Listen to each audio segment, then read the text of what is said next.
दर्शक हो, आता पाहणार आहोत एक सविस्तर बातमी।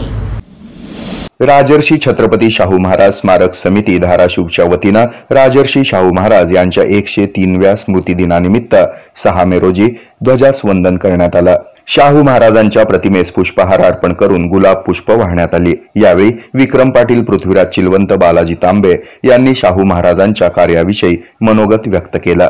या अभिवादन कार्यक्रमास राजर्षी शाहू महाराज स्मारक समितीचे अध्यक्ष बलराज रणदिवे, संदीप इंगळे, विजयकुमार गायकवाड, रघुनाथ गायकवाड, सतीश घोडेराव, कुणाल निंबाळकर, रोहित पडवळ, राजसिंह राजे निंबाळकर, मुकुंद घाडगे, सिद्धार्थ बनसोडे, सुशील गडकर, स्वराज्य जानराव, आकाश मुंडे, ऋषिकेश शिंदे, सचिन लोंढे, अमोल पाटील, यासेर बिराजदार, प्रशांत सावंत, संदीप शिंदे, दत्तात्रय वीर, अमजद सय्यद, महादेव घायतिडक आदींसह अनेक जण उपस्थित होते।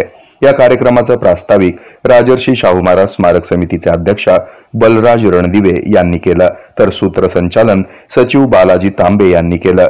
शेवटी उपस्थितांचे आभार पृथ्वीराज चिलवंत यांनी मानले। हे आहे मेट्रोकास्ट केबल नेटवर्क आणि आपण पाहत आहात द न्यूज प्लस बरच काही।